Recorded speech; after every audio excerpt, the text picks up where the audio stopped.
So in this video, what we're going to be going over is the process of everything we've covered so far, from the very beginning of setting up a project to where we ended up on Friday.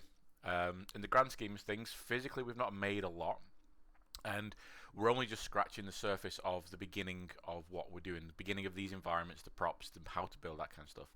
But what we have covered a lot of is the basic framework and the basic understanding of how we use Maya, how we use Unreal, how we go about setting up projects, controlling, managing projects, so that knowledge actually counts for a lot within this whole process. Once you get this down, you get this sorted out, and you get this process kind of under your fingers, the rest of it is really, really easy. You're just building on things that you've previously learned. You're not going to be learning something which is crazy out of the box. You have to rethink about something that's completely new. Everything is building on what we've learned before. So what we're going to be doing, it's going to be quite a long video, but what we're going to be doing is going from the very beginning, setting up a project, and we're going to be going over why we set up projects, where the projects should be stored, and where we work off the projects, and then when we're ready to save our projects, what we do, and then when we're ready to back up our projects, what we do. Because people are already making mistakes that I see in later dates really messing us up. What I don't want us to do is lose work partway through and have to remake the entire thing all over again. That's going to obviously cause us a lot of stress. It's going to be, we just don't want that to happen. So we set up these things ahead of time. If we get these things under our fingers, we're all going to be good, and we just need to remember them. Again, I think a lot of people are possibly forgetting about stuff, maybe thinking that certain things aren't very important, so we kind of just gloss over it. But no, everything that we do is very important. I've said it a million times. In 2D, there are a million rules, but they're all very malleable. You can do whatever you want with them. In 3D, there are actually very few rules, but they're all very strict, because if you don't respect them rules, then things can start going wrong. Fires can crash, you can lose work, you can mess yourself up. So what we're going to do is go through from the very beginning. I'm also going to be going through this as a step-by-step. So I'm going to try, hopefully I do it, but I'm going to try to go through and remember to do like step 1, what we do, step 2, what we do. So yeah, let's jump into it. So obviously, first of all, I'll move my head down to the left like this. First of all, what we're going to do is set up a project. So I've got Maya open here, and that's where we're obviously going to start. I'm going to make my 8 basic props first, my 8 basic things, and then I'm going to save those out. But first of all, I need a project. So we go to new inside Maya. So here we've got a new project. I'm going to set up my grid, so it works best for us, because the grid in default Maya is really, really small. It's literally 24 centimeters, so it's like that. And we're going to be building on real world scale, so we need to make sure that this grid is going to be working for us. We're not going to fight against it. So how do we do that? Step 1, setting up the grid. We come up to the grid icon here. We right click it, go to grid options, and then in length and width, it's currently 12. So each one of these little quadrants is 12 centimeters. I'm going to put that to 200, so that's going to be 200 centimeters or 2 meters. The next one, grid lines every, well, I'm going to put that every 50 units. So every 50 units, we're going to get a thin grey line that's going to show us again where every 50 centimeters is. And my subdivisions, I'm going to set that to 4, so that every 25 centimeters, I get another grid breakdown. So that what I'm seeing is my whole grid, and then I'm seeing it divided in half, and then we're in half again, and then we're in half again. So you can very, very clearly see very strict quarters to work from, which is obviously very important when we're dealing with things that are going to snap together, because what we don't want to do is have things that are offset from each other, things that are obviously not connected when they're really meant to represent a big, long concrete wall, that kind of thing. So that's all I need to do in my grid options. So we right click the little grid icon, we go to grid options, 200 in the top menu, 50 in the middle menu, and 4 in the bottom menu. And then we hit apply, and then our grid changes like that. You can see our grid's actually now nice and big.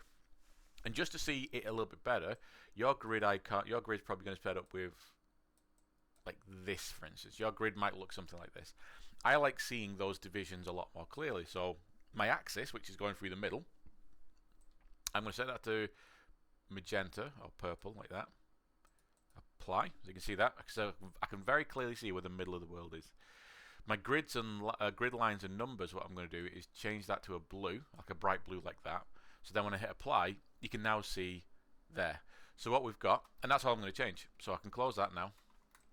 So what we've got is my entire grid, half a grid, and then inside here we got half a grid, and then we got half a grid again. So we can, it's really clearly broken down to quarters, so I can be very kind of quite organized with that. So I've set my grid up. What I'm going to do now is make a project, and this is where a few people are really kind of falling over. Either you're just refusing to do it, where if you refuse to do it, then that's going to be on your back. There's a reason why we do this. There's a reason why professionals do this. If you just honestly forgetting about it, get this into your head. And do this for any project where you're going to be using it for a long time. Yes, if you're just making something for poops and giggles, and you're not really bothered about where it goes, you don't necessarily need to bother, but it's always good practice to do this. But for any big project, we need to do this. File. Project window. So this is stage 1, setting up a project.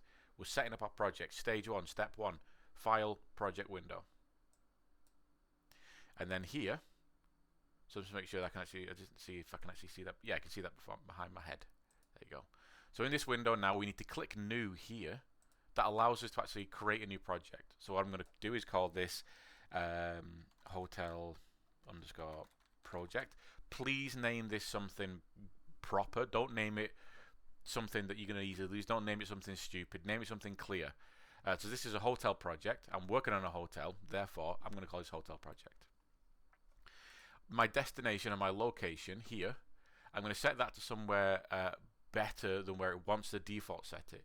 Because it'll send it to your users, Maya, projects, and then inside there. And a lot of people forget about that. I forget about it. So what I'm going to do is set this to the desktop. So I'm going to set this to the desktop. Easily done. Just click on the folder.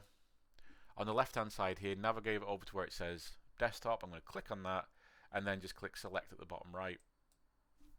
And boom, you're good. Anything else I don't need to change. That's all good for me. So I'm going to click accept. There we go. And then just to double check that it is actually saving in the right area, I'm going to File, Save Scene As, and then I'm just going to look at its destination here. So it's going to the desktop, which is great. It's going to the hotel project folder, which is awesome. And then it's going to the scenes folder, which is what we want. Everything we want to save is everything that we want to save and export goes into here. Don't tell Maya to save it somewhere else. So that is stage 1. So stage 1, making a project. We've done that. Write it down. Make a note of it. In fact, I'm going to do this with you. I'm going to get a notepad. I'm going to get a new page. Funnily enough, this is my very last page of this notepad. So I'm going to grab a pen. So step 1 is make Maya project. Make Maya project. And my pen is running out. I got a pencil here. And that's all we need to do. So I've got that written down now. Boom. In my little notebook. Step 2, we're making objects. So step 2, or stage 2, let's see. We'll call this stage 2. Because stages have steps. Okay. So stage 2, make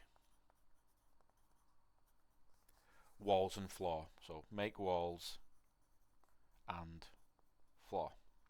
So stage 2, make walls and floors. Step 1 of stage 2, this is how I like to do stuff. I literally write stuff down in a list, and then I can go through and I can see this whole thing is just list after list after list. It's all lists inside here. And this is me literally me working on projects. So stage 2, we're making our walls and floors. Step 1, I need to make a big piece of flooring. This is going to be my big overall piece. I might make bigger pieces later on. I'm going to make smaller pieces, but right now I'm just going to make one big piece of flooring, which I'm going to build everything else from. I've decided I'm going to make that a 4 meter by 4 meter section of flooring. So step 1, 4 by 4 meter floor. Cool. So how do we do that? Very, very simple. We just need to make a big plane, a single face big plane. We're not going to make any subdivisions or anything. So go to create, polygon primitives, and make sure that interactive creation is turned on. If for whatever reason you click on something and it just makes a tiny version in the middle of the scene, you need to think, why is it doing that? We do not want that. Create, polygon primitives, interactive creation. That's what we want to have turned on. And then all you need to do is find a plane. So in our modeling toolkit here, find a plane, which is that one. Hold shift and drag it out. It doesn't matter how big or small it is right now, because we can change that in a second. I just need a big square. That's what I want. Boom, there you go. So now we've made a big square, which is great. So on the right hand side here, I've got my channel box. So in that channel box, what I'm going to do is input my sizes. So within inputs here, if you don't see this menu, if you just see this and you don't see the little menu I had below it then, just click on this polyplane 1. Click on that, and then there you get width and height. Now I said I'm going to make this 4 meter, so I'm going to make 400 by 400. So 400 in width, 400 in height. There you go. So now I've got a nice big plane. Awesome. So for my modeling is now done. All I need to do now is make sure I've set this to the right position in the world. And again, people are getting confused about this. Step 2. So I've made my floor. Step 2. Position in grid. So what I'm going to do is D and V. So I'm going to hold D and V. Remember that D releases the pivot point, so I can move that around independently, and V snaps the vertex. So D and V, if I just drag my mouse to the bottom left corner there, making sure that if I look down at my object, that the y-axis is pointing downwards. That's basically facing forward, so I want it pointing downwards like that. So make sure that D and V drag to the bottom left corner, and then I'm just going to hold X and drag that to the middle of the grid. So let's go through that again. My pivot point is currently in the middle of the object. I want it at the bottom left of the object. Looking at my axis at the bottom left, or looking at my axis in my manipulator here, I want this arrow here to be pointing out the bottom left here. So D, V, drag to the bottom, there we go. X to snap to grid, drag to the top left. There we go. I'll drag up so it's in the bottom left, like there we go. Perfect, that's in a perfect position now. Perfect. And we can go close just to make sure that it is actually perfectly aligned. What we don't want to have is the pivot point kind of off like this and then snap like this, because it means that all the geometry will be off by a little bit. If that is the case, if you have done that and you go in and thinking, oh, none of my objects are snapping inside Unreal, it's not a problem. You don't have to delete anything. All you have to do is come back into Maya, fix the problem in here, re-export it, and you're all good. We'll probably be doing that later on. So D and V sets the bottom left corner, boom. So that's step 2. So step 1, I've made my big 4 meter by 4 meter piece of geometry. Step 2, I've put the pivot point in the bottom left corner and snapped it so it's in the middle like this. If yours doesn't look like this, make it look like this. Literally following them 2 steps. Okay.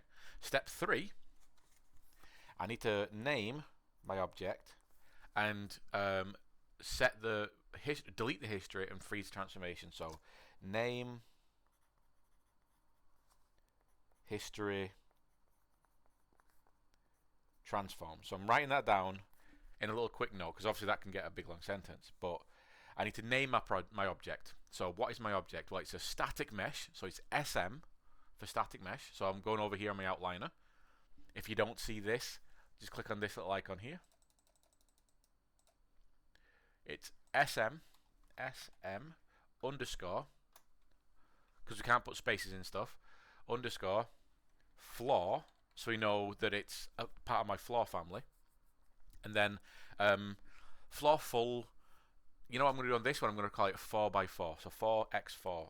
Then I know when I'm looking at it, that's a floor that's a 4x4. Enter, and you're all good. And then I'm just going to export this. Well, I'm going to export it in a little bit. Well, that's, sorry, delete history. Delete history. So I forgot about that one then. Oops. So delete history here. So you can see a little bit of something disappeared there. and then freeze transformation. Why do we do this?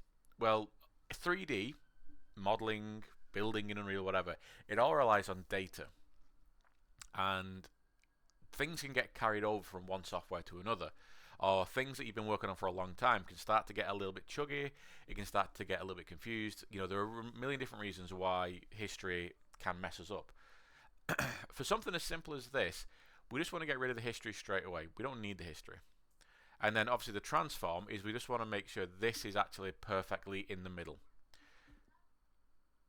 which is cool. So now we've got a perfectly positioned piece of geometry, named correctly, no history, and default transformations. Awesome. That's 4 buttons we click then to get up to that point.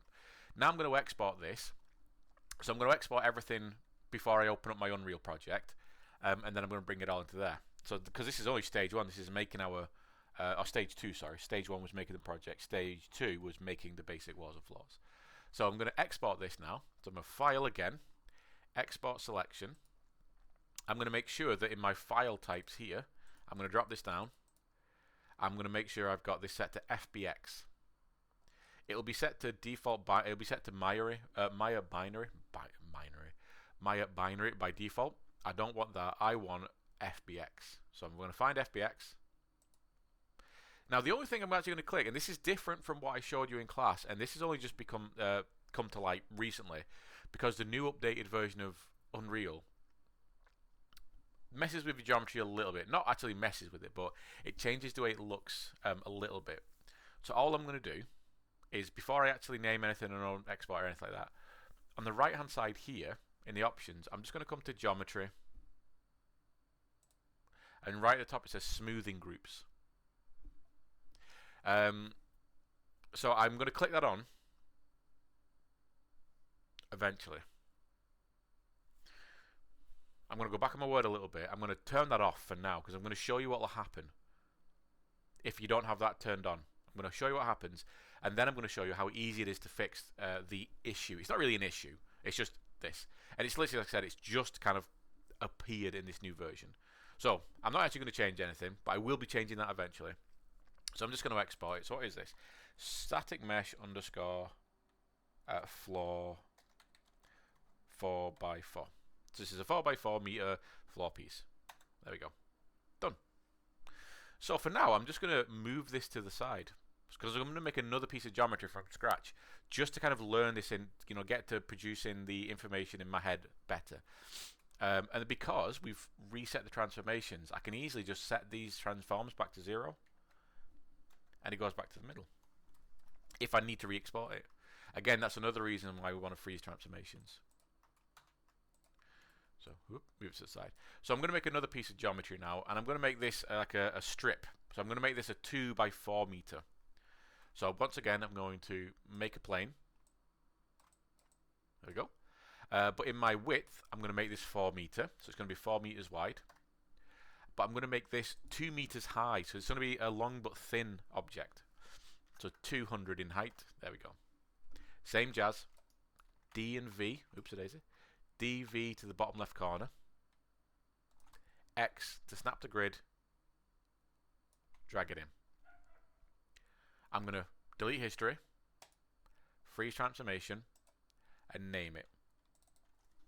So static mesh underscore floor 4 times 2. So width and height. There we go. And then I'm going to export that. Again, making sure that my history is deleted, my transformation's frozen, and I've named my object. So now I'm going to export this. Again, it goes to the exact same place. All my settings should be the same. So I'm just going to sm underscore floor 4 times 2. We're all good. I'm going to make another one. So move that out of the way. This one's going to be a 2 times 4, so it's going to be a tall piece. So width is going to be 200 this time, and my height is going to be 400. So it's the exact same shape, just different dimensions, different angles essentially. So bottom left corner, drag it up. So someone asked me why I'm making 2 versions of basically the same piece of same object.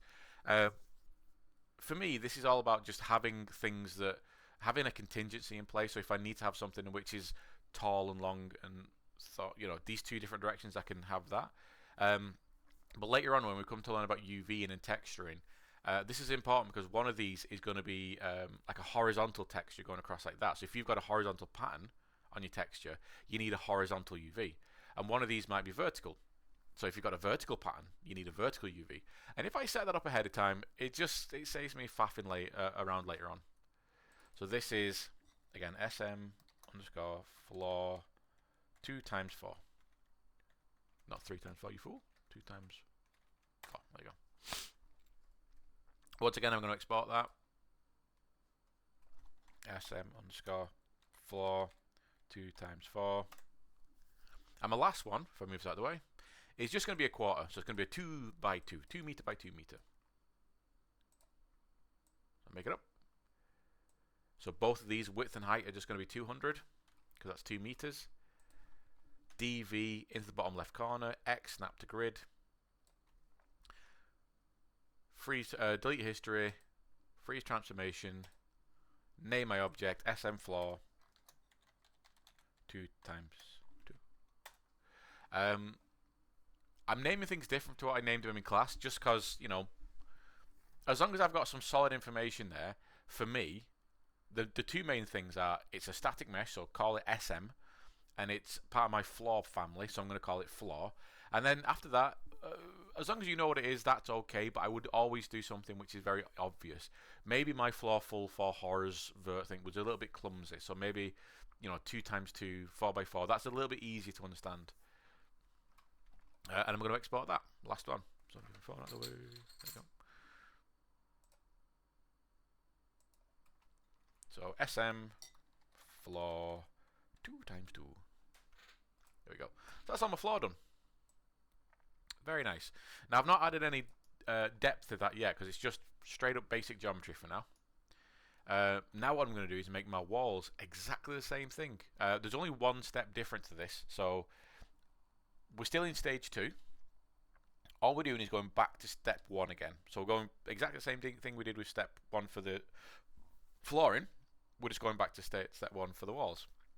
So what I'm going to do is, again, make a piece of geometry, so a plane on the ground, and I'm going to go for a wall of 4 meter by 4 meter.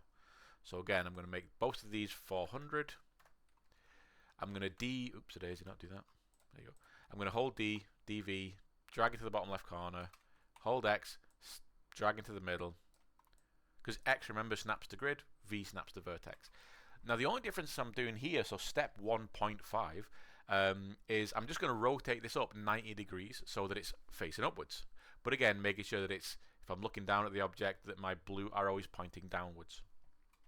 So I press E for rotate, and I'm going to grab the red axis here and start rotating it up like this.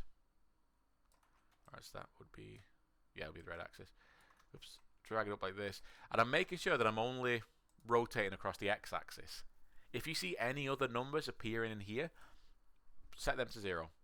So just make sure that I'm only rotating in the x-axis, which is the red one, and I can see there that the numbers start to increase. So I'm literally just going to input 90 degrees into there. So 90, there we go. Perfect. That wall's now done. So what do? Freeze transformation, delete history. Well, delete history, then freeze transformation. SM underscore wall 4 by 4. Export. So again, people are asking me why we're doing like the quicker ways of doing stuff. Yes, there are quicker ways of doing stuff. Could we be doing a quicker way of doing this in class? Sure, we could, for sure.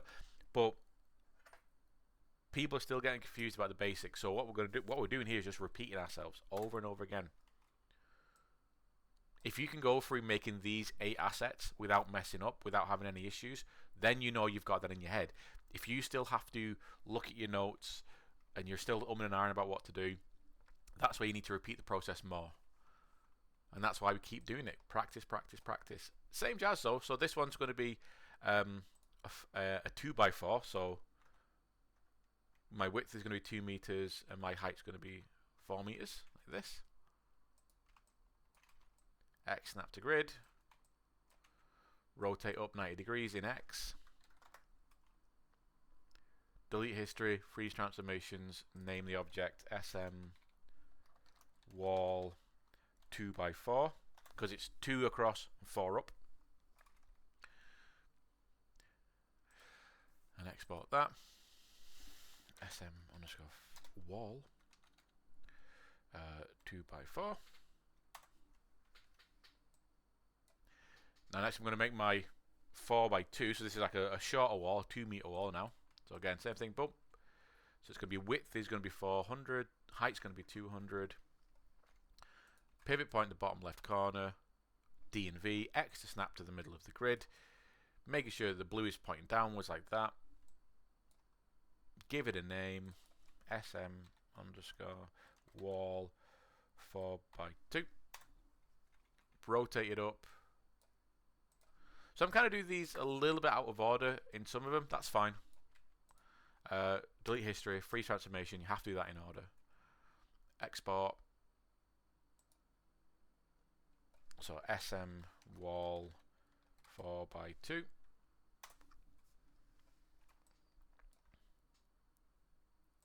it back. And last one is just my little 2 meter by 2 meter section of wall. Again, whoop, bring it out. Make both the width and height 200. D and V into the bottom left corner. Oops, I've pressed S then. D and V to the bottom left corner. X to snap to grid. Rotating 90 degrees in the X axis. Freeze transformation, delete history, freeze transformation, give it a name. Wall 2x2. And we'll export that. So what we should have in our project file now are 4 FBXs, or 8 FBXs I should say. Wall 2x2. There you go. Cool. So that's all my basic wall sections sorted out, which is good. Now, when we actually bring this, when we come back into modify our objects and anything like that, all I have to do is, because I deleted history and frozen transformations when it was in the good position. All you need to do then is set those back to 0, those transforms to the right there, setting them back to 0, and you're all good. And then you work on it a little bit, do the same thing, you're all good. And the last thing I'm going to do just before I move in to make an Unreal project is I'm just going to save the scene in general because I've not saved it yet. So File, Save Scene As, I'm going to call this Assets Enviro Assets underscore 01. So I know that this is my environment assets folder or scene, and this is the first one I'm saving. There you go. Cool. So now we're all good. We can double check our folder. In fact, what I'm going to do is just minimize this for now, and I'm going to drag in the folder it would have made for us. So where is that folder made from? There you go. So hotel project. So boom. So this is obviously my second monitor, so you're not seeing my main monitor. No, you don't want it, it's cluttered. So this is what we made. This is why this is so important. When we back stuff up onto OneDrive, when we move things to our hard drives, because we might, like, number one, you need to be using OneDrive, and number two, if you have a hard drive, use that as well. It's not one or the other, it's both. Your project right there, this is a Maya project we made. So if I go inside there, you get this. This is the project structure that it made, and we've been saving everything inside our scenes folder there. So you can see this Maya binary file, that's the actual scene, and then these are all our FBXs. All good. Some people have been taking this file only into their project, into their OneDrive. Don't do that. Literally grab from the desktop, grab the entire folder and drag that onto your OneDrive using the website access. Don't use the not that I've got it even installed on mine. I don't use it on mine at all. The file extension, the browser extension that's on the left hand side here, I do not advise using it. If you want to use it, that's fine. Just be aware that if you're using this and you drag something off the OneDrive from here, it's not going to copy it from your OneDrive. It's literally going to remove it. You're moving it from the OneDrive onto the desktop, which means that if you're not careful, you can accidentally delete work and completely lose it. or you might move it onto a desktop, forget to drag it back on, and then you have absolutely nothing to work on. If you use the actual website, so you go to your emails, your student emails, top left corner, you've got the little 9 dots, go to your OneDrive from there, set up a folder inside there for the work for this. If you drag it onto there, it's going to copy it. It's not going to remove it from your desktop. It's not going to remove it from anywhere. It's literally going to copy. And then the only way to get it off the OneDrive is to download it, which makes a copy again. You're not actually physically removing it from OneDrive. Cool. So now what we're going to do is make our Unreal project. So we're going to open up the Unreal launcher. We're going to log in. Let me just do this aside now.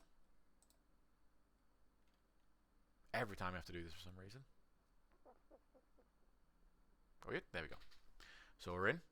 We're going to go to Unreal Project here, or you can go to Library right here. There we go. And we want to make sure that we're using the right version of Unreal. So if you don't see 5.5.1 in here, all you got to do is click Engine Versions, a little X. It's going to add a new version like this. It doesn't matter what it says here, just click down. And I believe it's not buggy. I just think it's a bit weird. I think if you click install now, it'll automatically install. So I'm gonna actually oops, keep clicking it by accident. Gonna remove you. Gonna add. Install. Yeah. Does that automatically? Probably I've already got it installed anyway. If you don't have installed, I think this is because I've not actually got it installed. No, I have already got it installed, sorry. That it's not going to allow me to do it. I can't install 2 versions of the same thing. If you don't see 5.5.1, click plus, and you'll probably get 5.5.0. Click install, it'll go to +1 anyway. So just make sure you're using 5.5.1. It's very important. Cool. And then click launch. So I'm going to click launch. If this is the first time you're opening Unreal, it might take a little bit of time to open, but this will come up. Mine is going to be quite fast because I use Unreal a lot, so it's used to me. Also, when you make a new project, it's going to take a little bit of time. Cool. Whoop. So what we're going to use is a first-person setup like this. We're going to use a first-person setup. We're not going to be using starter content, so make sure this starter content is unticked. We're not going to use that. We're going to make everything ourselves. Our target platform, desktop. Our quality preset, maximum, awesome. Our project name, again, name it something obvious. If you're going to name it the same thing that you're going to name your Maya file, just put, I like putting, so if I'm going to call this hotel project, that's the same thing that I named my Maya file, my Maya project. What I'm going to do with this is put Unreal in big capital letters at the end. So I know that's my Unreal version. And again, make sure you put this on your desktop. This will be, again, sending itself to some file. So I like putting it on the desktop anyway. If you like working from that little folder structure, that's cool. Just remember that it's there. So again, just like before, you go to the little folder, you find the destination that you want, you click select folder, and it's going to set it as your destination. Click create, and it's going to create the project. This will take a little bit of time because it's got to build everything. So what I'm going to do is pause. Oh, it's actually going very fast. Awesome. It's because again, this isn't my first time opening a project, so it does it quite fast. So what this has given me is a folder. Once again, another folder. So now I've got my Unreal project in a folder. Now, for some reason, I've seen people who've got everything that's within this folder, these 6 things here, I've seen them actually on the desktop here.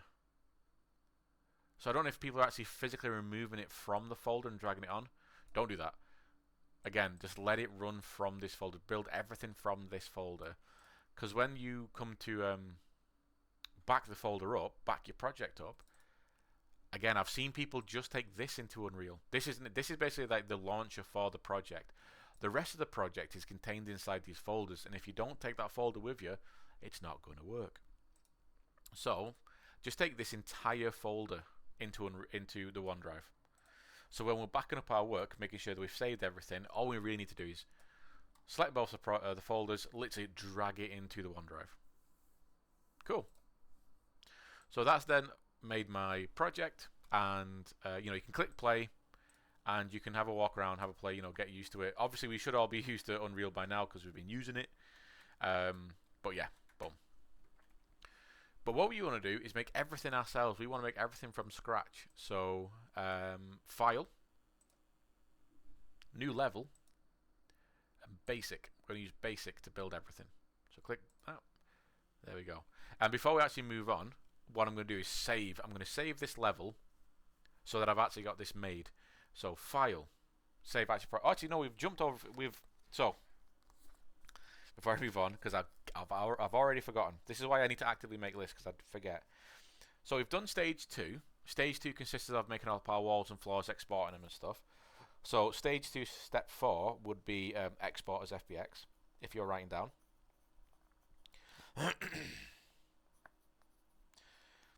Stage 3 now. So stage 3, step 1.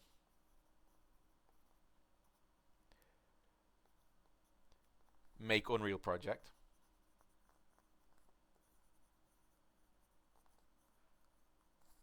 Step 2, save. Make new level. Save.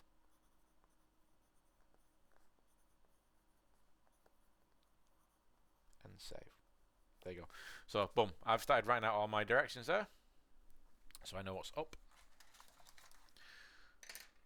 So new level, basic. And I'm going to save it, so I'm going to go back into file, save current level as, and I'm going to name it. So again, let it save where it wants to save for now. If you want to put this into a level folder later on, that's fine, but for now I'm just going to put it here. So I'm going to call this my asset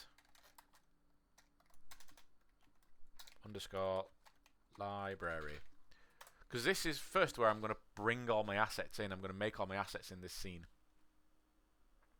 And then later on, I'm going to make another level, which is going to be the actual build. Cool. Okay, so this is where we currently are. Stage 1, make a Maya project. Stage 2, make your basic floors and walls. Step 1, make your floor. Step 1.5, if it's a wall, make sure you're rotating that in 90 degrees x-axis. Position on the grid using DMV and snap, and X to snap to grid. DMV to snap to bottom left corner. Step 3, name your object, delete history of freeze transformations. Step 4, export as FBX. So you do that for each object.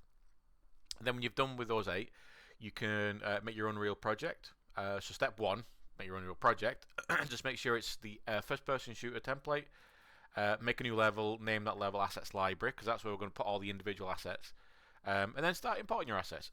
So how does one import your assets? You can click Import Assets right here.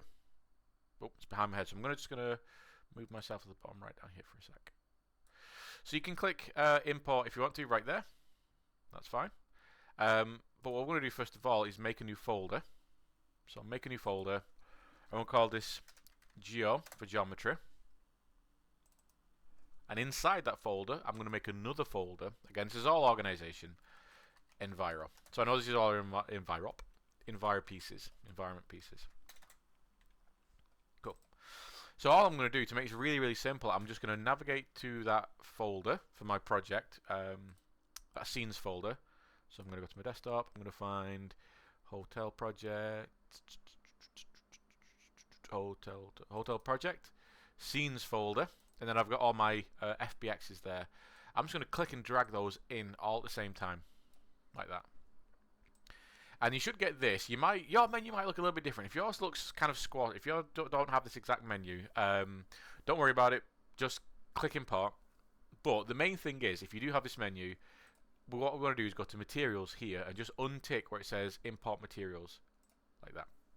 And that means that it's not going to bring in a new material for every object, which we don't want to do. Again, we're going to make our own materials. Just like that. So what I'm going to do is to that little notepad I've got is import assets, make geo folder, and add there. Cool. Easy. And what we're going to do is just bring these into the scene now. I'm just going to bring these in and start to begin to arrange them, just so we can clearly see what's going on. But what I will just kind of point out as well is we're still going to use the same idea that we used in Maya. If we were to look down at the scene, one of the axes needs to be pointing downwards. What is really annoying about the general world of 3D, some softwares work where the Z-axis is your forward axis and your Y-axis is your up axis. Some softwares use Y as your forward axis and Z as your up axis. And it all depends on how they've actually been built. The difference being, ones which are camera film based, animation based, use Z-axis as your camera depth. And the rest of them use Y as your basic depth, because it's all about rotation. Doesn't really matter. All we need to know is Y is now in Unreal, Y is our forward axis. So I'm going to look down and make sure that I'm going to orientate, just like I did in Maya, with the Y axis. So I'm going to drag in my big floor piece. There we go. Set that to the middle of the world. Ooh, upside down. There we go. Ooh.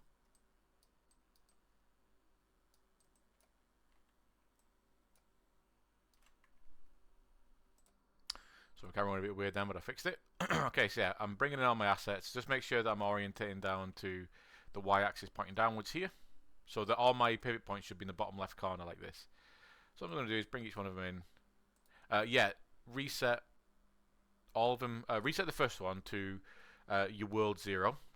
So here on my details tab, my location, I've got everything as location is translate. And each one of them, I'm just going to basically snap in the same position. And then I'm going to set my moving units to 100. Like that. This for me is just an organizational thing. You don't necessarily have to do this. If you want your scene to look very nice and clean, if you want to look professional, this is very good to do because it just means everything's going to be nice and laid out. So in fact, I'm going to move you out of the way because that was my small one. That's my big one. There we go. So next, that's the middle of the world. Hold V, snap that to the corner. I'm just going to delete you for now. And yeah, so I'm making my world movement units up in here to be 100, just because it moves in nice big increments while I'm laying stuff out. Oh, it's not a spelling error on one of my files, but it's okay for now. There we go. So there are my floor pieces. For my wall, same jazz. I'm just going to bring my wall. That's my wall small. Wall 4x4. There we go. Bring that in. And move back. There you go. There you go. There you go. And then every time I update my files, it's going to update on here, which is nice. Okay, so step 3 of this process now. Whoop. Step 3 will be to lay out assets. Assets, you know. Again, if you take this seriously, if you want to improve on this, take your time to organize stuff nicely. Being organized is not a fault. Being organized is good. If you just kind of throw them in and randomly place them wherever, it just gets messy.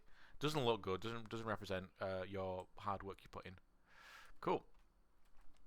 So I'm just gonna click Control Shift S to do a save, and that saves everything.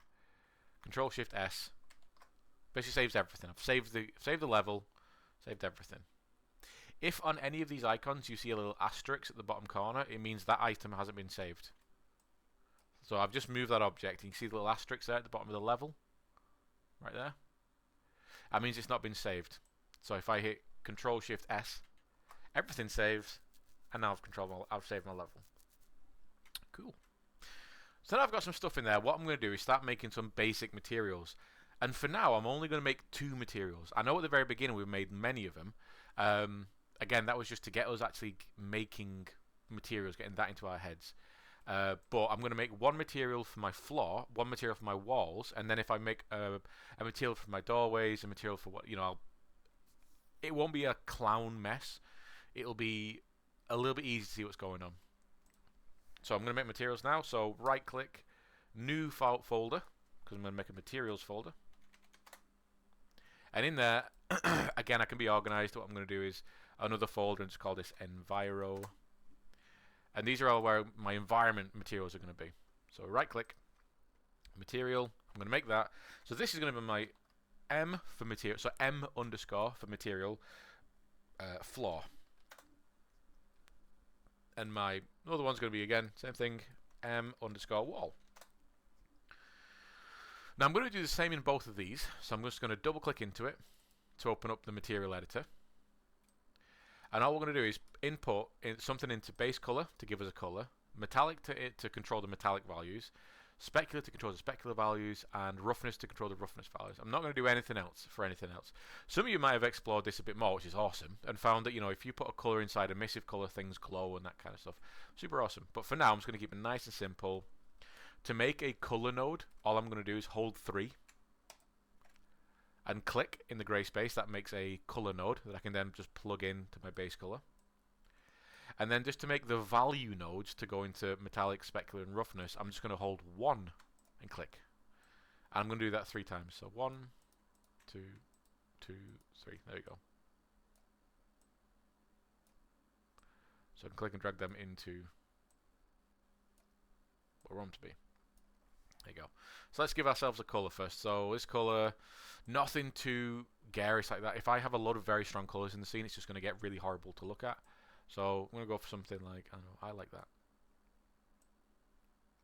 Something like that. Okay. My metallic value, if I click on the node which is attached to my metallic value, I'm going to set that to 0.1.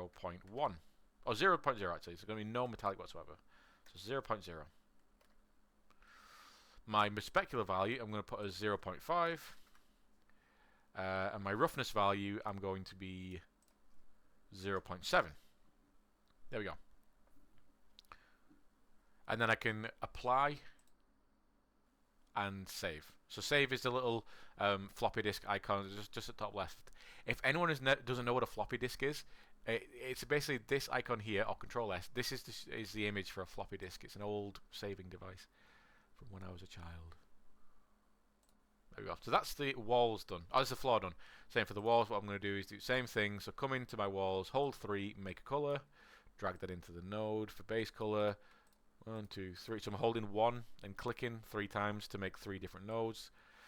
Exactly the same values. But I'm just have to choose my color this time. So my color is going to be a green, like that. Value from metallic is going to be 0. My specular is going to be 0.5, and my roughness is going to be 0.7. Oh, is going to be 0.7. Oh, my numpad's not on. There we go. And then I can, there you go, apply and save that. And we're all good. Cool, so we set up a basic material for our floor, a basic material for our wall, and then I'm going to set up, every time I feel I need a new material for something that's very, like pillars, stairs, they're all going to get major material so I can see what's going on in the scene. Back into my, so I'm going to click on content at the top here. I'm going to go back into Geo, to my environment. What I'm going to do, I'm going to go into each one of these and apply the relevant material so that it applies to everything inside the scene. Now this is all, we're going to see this a lot when we actually start to have a bigger scene with lots of different props being switched in and out and applying different materials. If I've got a scene and I've got 100 floor tiles and 20 pillars and whatever, loads of different things, every time I update one object, it updates the object inside the content folder, basically the master version of it. It's going to update every version of that across the entire game, which is awesome. So cool, so cool. So I've just got into my 2x2, my small floor, and I'm just going to, up the top right here, I've got my world material. So I'm just going to click on the little drop down, start typing in m_floor until I see my little purple ball. And I'm going to, okay, so now what you're going to see is the floor is now purple. I'm going to go through and do that for each one of these.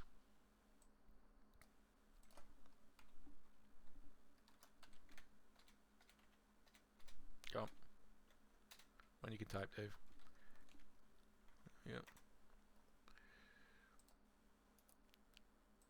And again, this is great to do in repetition because it forces you to learn where to go, how to input, how to save, how to control. It doesn't take very long at all. I think I'm less than a minute in now and I'm already halfway done.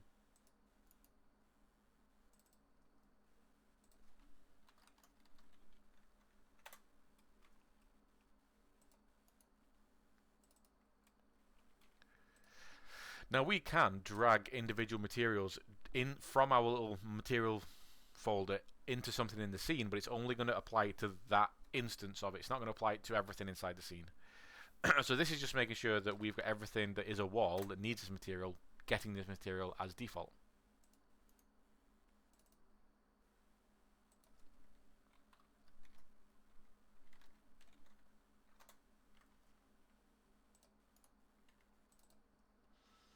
And last one. Very nice. Now what we're also not worried about at this point is UVs, because nothing's been UV'd yet. Some of these UVs are kind of gross-ish, but you know, we're not really bothered about it.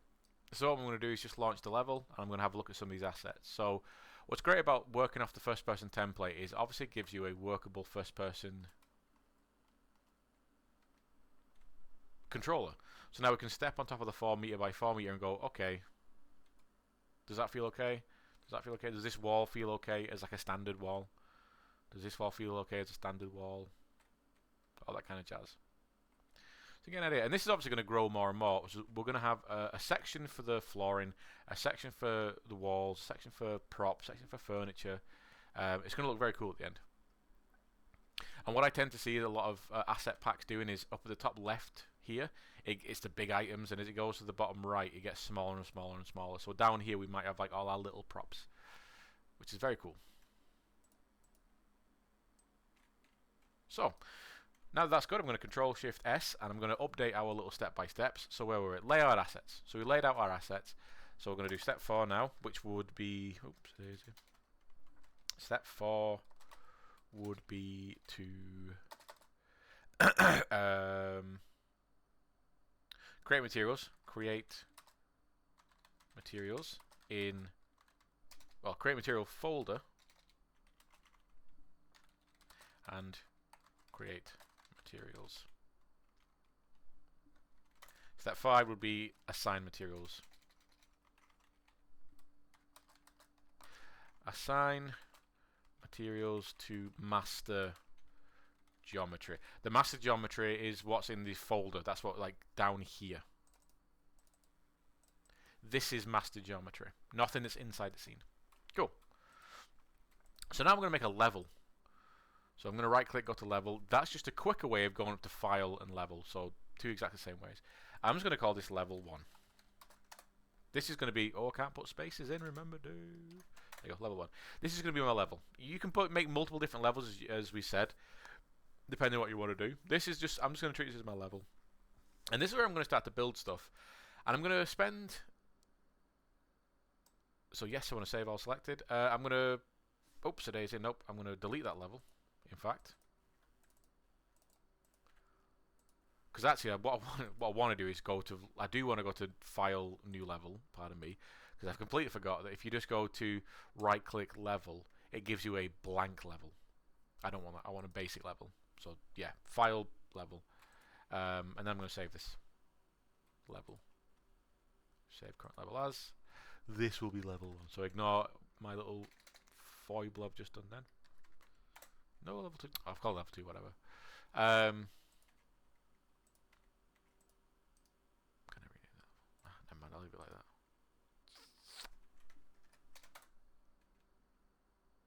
No, okay. I'll just leave it level 2. Again, I've made mistakes there. It doesn't matter. Okay.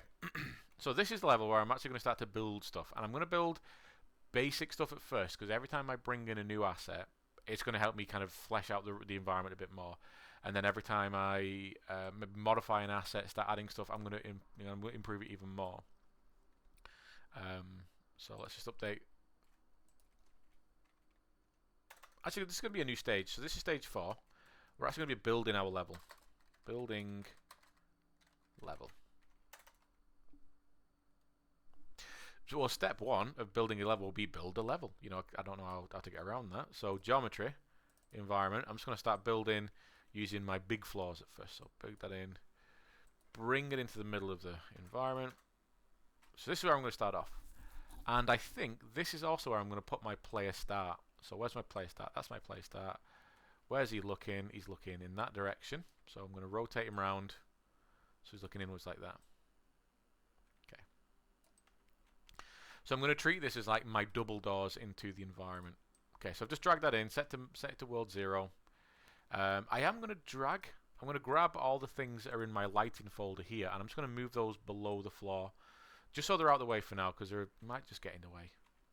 So they're all still in the scene, they've not been affected, they're just moved downwards. Okay, so how can we quickly generate geometry, generate stuff in a scene? Well, I don't have to keep dragging stuff into the scene like this. I don't have to do that. Click on the object that you want, and then hold Alt, hold Alt, and drag.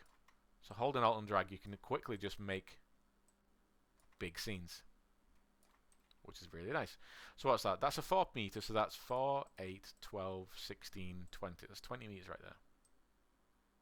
4, 8, 12, yeah. 4, 8, 12, 16, 20. That's 20 meters, see, either side. Just have a look, see how wide that is. Okay, that's all right, you know. And then I'm just going to hold on, start dragging this off. Dragging this off. So what's that? So I've made 112. So I'm going to make... So I've made a big 20 meter by 20 meter square as my base for now. Cool. Next up, let's make some walls. So again, same thing. I'm just going to drag in some big walls. I'm going to start from a corner. So there you go. Start from there. Rotate around. And again, start to build out some stuff.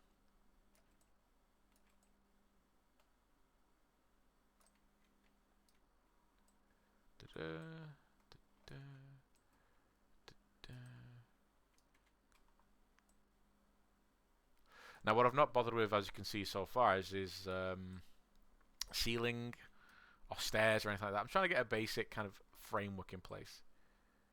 Making a box and then building out from it.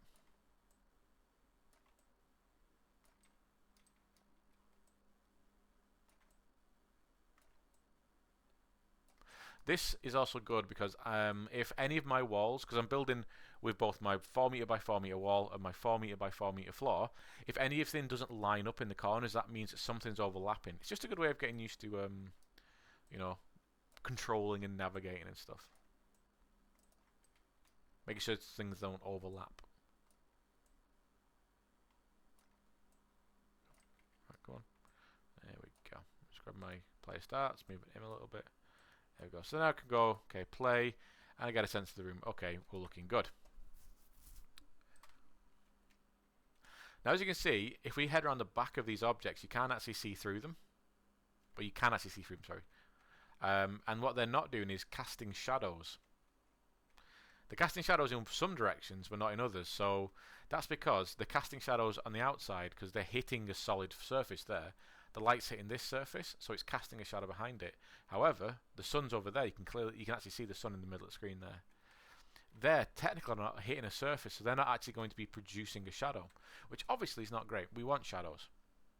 So this is where we can do a little bit of modifying as we need it to. So what I'm going to do is I'm going to go back to Maya. I'm going to find the object that I want to update. So this is going to be my big wall. So I'm just going to set that to the middle of the wall, like that. And I'm going to extrude this backwards. So I'm not going to bring it forwards. I'm going to extrude it backwards so that the wall's going to be, I think, about 20 centimeters deep. We talked about this in class. Well, we had this kind of like, you know, what do you think the wall is? So yeah, between like 10 to 12 centimeters, I think is a decent, because 10 centimeters is like that. It's a very thin wall, but it's still a wall. 20 centimeters is something like that, maybe a bit more. That's a pretty decent wall if you think about bricks and stuff. So doing this is really easy because I don't actually need to select anything. If I'm extruding a face like this, just a single big face on that is the model, I don't have to select anything. I can literally just click extrude, which is up here. And then in my thickness, I'm going to start moving it back so I know that it's going to move backwards like this. I know it's heading in the right direction.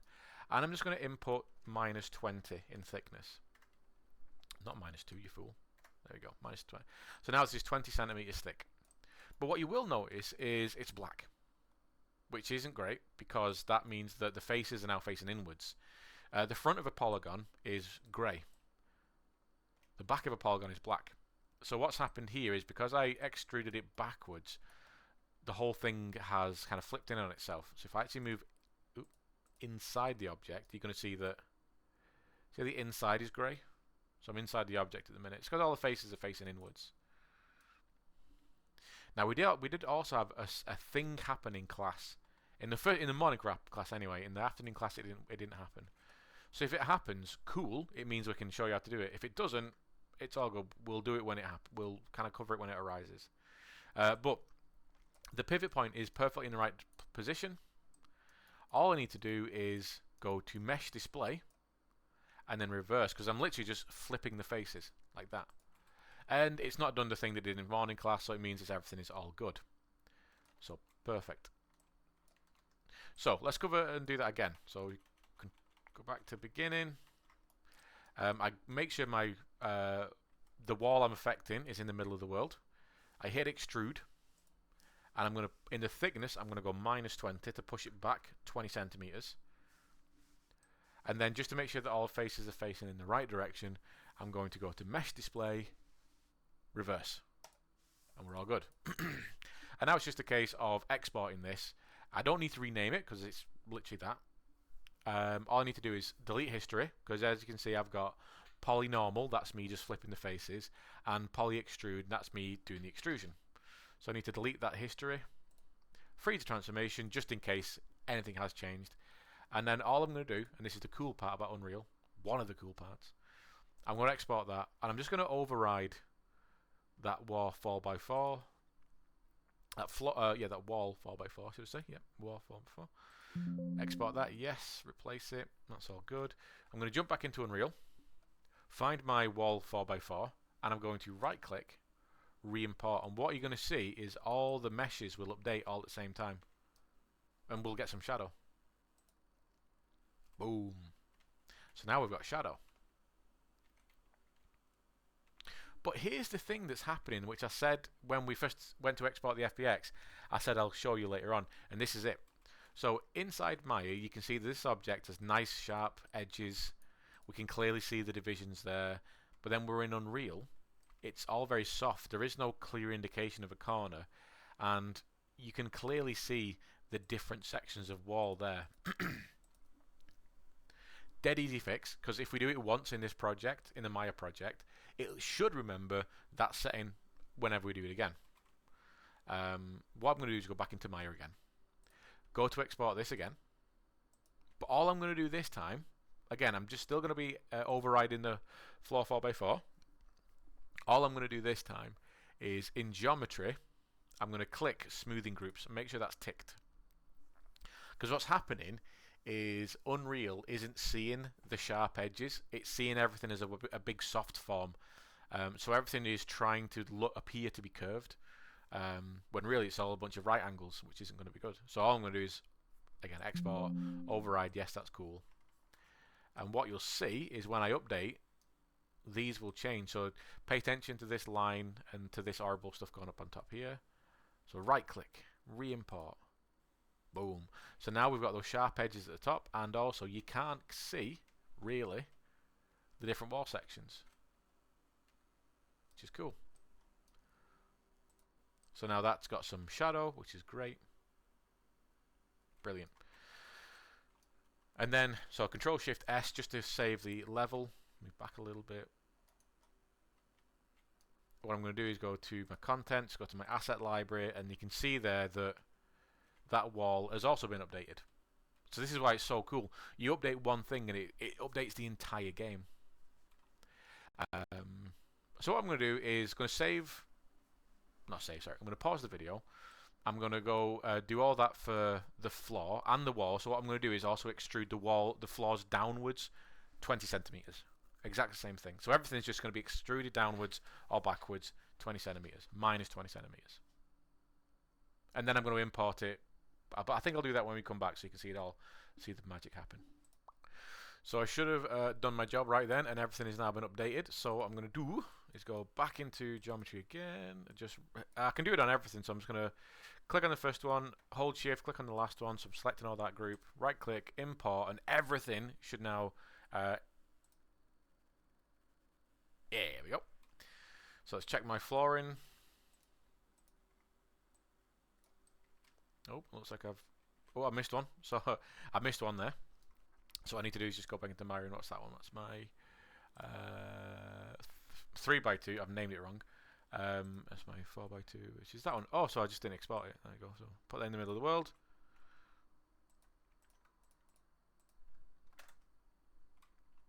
Export that. So that's going over 3.3 and a 2. There we go. I'm just going to move this monitor a bit closer because it's a bit too far away from me. There we go. Now when I go back into Unreal and I find that 3, 2. There we go. So now that's got some depth to it. So Control Shift S to save all that. Go to my level 2, and there we go. So all that is now big walls, and there should be some flooring underneath there as well. Brilliant.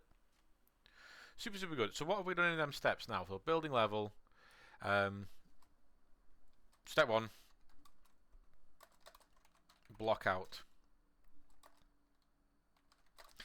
Cont means continue, because this step 1 basically just goes on until we're starting to refine stuff, until we're starting bringing in detail stuff.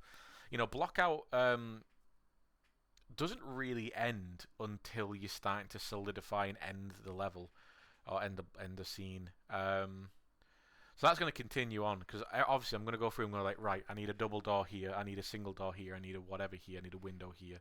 So you're always blocking out. So step 1, continuous, block out. Step 2 will be to add depth to walls and floors. So add depth to walls and floors. Again, very, very simple to do. Just extrude, push it backwards, minus 20, if you're going to use 20 centimeters as a depth. And then just make sure you're in object mode, mesh display, reverse, flip them, delete history, freeze transformations, export, override. It's the same thing over and over and over and over again. Dead simple. Cool. So now I can keep going with the block out. So definitely what I need are doors. Double doors and single doors. Single doors are very good because they're obviously single doors. In a place like this, they're going to be staff entrances or toilet entrances, something like that. Double doors are going to be your entrances into most other things. Like obviously entering the building is going to be some kind of wide door. It could be a double door. It could be like a long turnstile kind of thing. Entering into dining rooms, that kind of stuff. It's all going to be double doors.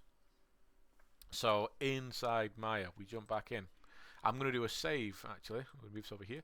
I'm going to do a new save as, because I've done a lot. So my environment assets, I'm going to put number 2 now. So now I start to really make some stuff. I'm going to make this single door first. I'm going to put a single door on a 2x4 section of wall like this. But what's really good for us to use as well is some kind of measuring device. One thing we've not used yet in this video, anyway, we've got it in class, is a measuring device. So Manny the mannequin, we're going to bring him into both the Unreal scene and the Maya scene, so then we can actually measure against him roughly at the beginning. We can obviously get these dimensions from websites later on, but for now we're just going to use Manny to do a rough measure. And what I'm going to be doing as well is not using these assets to make the next set of stuff. I'm going to make it from scratch again. I'm going to do that because that's going to, again, it's going to help me remember how to make all this stuff. And also, because we're going to be making stuff on a flat plane, it's going to be much easier to make that stuff and then extrude back rather than trying to cut it out of a piece of geometry like this when you're learning how to do this stuff. Okay, so I've downloaded Manny from from the VLE, and he's in my Maya project scenes folder right there. All I'm going to do is literally drag him in from that scenes folder into the Maya scene, and he's in. There he is. Cool. So he's 6 foot. So we can measure him. You can use him to measure stuff very, very well. So yeah, what I'm going to do is do another 2x4 wall here to do a single door, and then I'm going to do another 4x4 wall to do a double door. But I'm going to make them from scratch again to keep myself nice and limber. So make a floor. It's, what is it? Width is going to be 200 for 2 meters. Height is going to be 4 meters. We're going to set the pivot point in the bottom left. We're going to X to snap to grid, and we're going to rotate it in the 90 degrees in the X-axis. Same. This time what we're going to do is use extrusion, but we're actually going to extrude a face. So I'm going to go to face mode, click a face, extrude. So hold right click, go to face mode, click on the face you want to extrude, click extrude, and then offset. We're going to start bringing that in. Not divisions, you fool. There you go, offsets. We're going to start bringing that in. So obviously it's going to start to black and grey kind of shimmer, and we're bringing this in. So at first as well, I don't really care about it getting it perfect. I just need to expose the frame, this kind of like frame that has appeared. I just want to expose that. So when I've done that, all I need to do is delete that center face, and then delete the black face at the back, and then we're good. So what's happening is, because again this is also confusing people, or people are forgetting what I'm saying. When you extrude something, when you extrude a flat plate like this, you're technically making a cube, because you're producing you're getting that face, and then you're producing faces all around it to produce more geometry. It's technically producing a face like this. So what happens is, because it's sat on the same level as each other like that, it's starting to make an issue called Z fighting. So what's happening is you've got black faces from the face facing downwards, and grey faces from the faces facing upwards, and they're fighting each other, and they're fighting to be seen. All we're doing is selecting the middle face twice and deleting it to make a hole. That's what we've done. So we've got that. That's super cool. But we're making a door. That doesn't look like a door. That's more of a window. Which will, it's again just following this process, you just make it like that. So what I'm going to do now is just delete the bottom face. So again, we'll say it out loud. I'm deleting the bottom face. So I need to be in face mode. The bottom face, I need to delete it. So hit delete. Boom. Easy mode. Cool. So then we're left with something that's looking alright. Looking kind of door-like, but it's a bit too tall. And also the very bottom, you've got this like diagonal thing going on. That's obviously not right. So what I'm going to do is grab the 2 vertexes at the bottom here. So I go right click vertex, and then grab these 2 purple dots at the bottom here and here, and then I'm going to hold X and snap these to the grid. So I'm moving them down using the arrow. I'm not grabbing them from the middle. Down using the arrow. Snap to grid. There we go. So now they're nice and flush to the ground. Very, very good. I can grab the top edge and literally move it down. And if I stand Manny in the middle, I can, eyeball in, for now anyway, eyeball in. Is that a decent door width? I'd say for now that's fine. I can make adjustments later on. I don't care. So I've made a door. I've made a single door. Now what I want to do is actually make that have depth. Give it that depth that we've been giving everything else so far. So in this case, all I need to do, because I just need to extrude the entire thing, just select it in object mode, hit extrude, push it back thickness -20, back into object mode, mesh display reverse. So just like we've been doing. There we go. Perfect. Obviously delete history, so all this is what we've been doing to it. So all these are all the different actions I've been doing. So delete that. And then I obviously want all this information here to be default, so I'll freeze that information out. And I'm going to name it. So this is my SM wall door single. There you go. I'm going to export that. SM wall door single. Make sure I spelled it right, because obviously I've spelt one. I put wrong numbers in one of them. Cool, and that's good. So I'll move that back for now, and I'll do my doubles. So I'll do my double door this time. So I will again make a plane, 4 meters by 4 meters. So 400 in both of those. Pivot point at the bottom left. X to snap to grid. Rotate it up 90 degrees in the x-axis. There we go. Same thing, I'm going to grab that front face in face mode. I'm going to extrude off, bring the offset in like that, just to expose it. And then I'm going to delete that center face, delete that center face again. So we've just got this little frame. Delete the bottom face. Grab the 2 bottom vertexes on the inside there, snap those to the grid by holding X. And then I can use my edges to pull that down to about there. In fact, I could probably align that to the door at the back. And I'm just going to grab these 2 and then just maybe pull them in a little bit like that. Easy, okay? This again is why we're doing the repetition. It's why we're making everything the long way, because we're forcing ourselves to keep using these tools to remember them. Extrude, -20.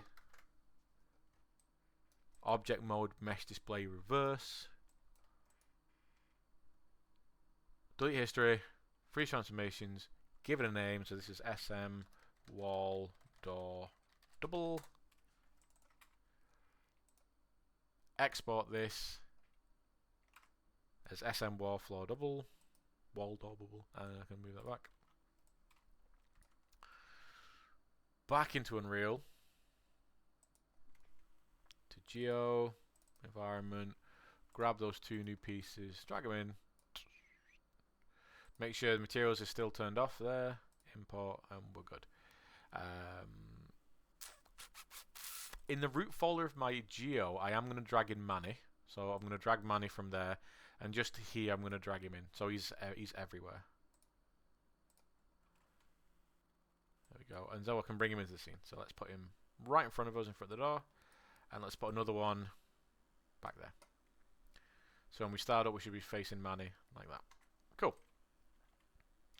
Now I brought in 2 bits of geometry there, which I don't think should be in the same material as the walls. But I might leave them as walls for now, because they are technically part of the wall. I'll leave them as walls. So I'll just grab that those 2 new bits of geometry, and I'll just apply the wall material to them for now. Because even though they're doors, they're still technically part of the door, part of the wall. So I'm going to just, yeah, just give them walls. Just keep it simple.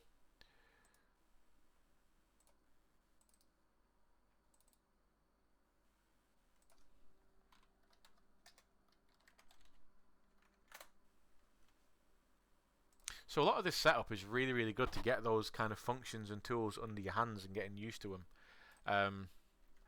It is really, really important that we do that, because obviously if we just try and run through and get to the fun stuff, we're actually not going to have any fun, because we're going to struggle. And now what I can do is start bringing it right. I'm thinking, yeah, maybe get rid of one of these, like that one for instance. I'm just going to, oh, actually, you know what, I'm going to get both of these out. So now I'm going to grab 1, 2, 1, 2. Oh no, yeah, I'll put it there. Put it in the middle. I didn't think it was in the middle then, but it is. Like that. Cool. And then I'm just going to grab that one. For whatever reason, I'm going to put a single door over here, because maybe I feel like it. I'm like, okay, see what it feels like with a single door.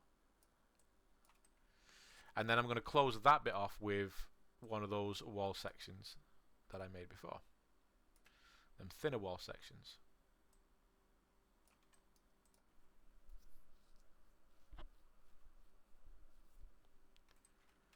Cool. And then we can press play again, have a look. Okay, that feels alright. We can't walk through it yet because there's a collision box there. So we can't walk through it, but at least we can think, does that feel alright? You know, does it feel like an actual double door? Oh, see, there's a little bit of a gap. So I need to just go in there and, what have I done? Why is it not lined up? What's creating a gap? So, I might have a problem with my mesh there. Did I not actually have it set to the grid? a bit offset. No, it looks all fine to me. Just overwrite it just to be doubly sure. And import overwrite. Yeah, okay, so we got a bit of a okay, what's going on here?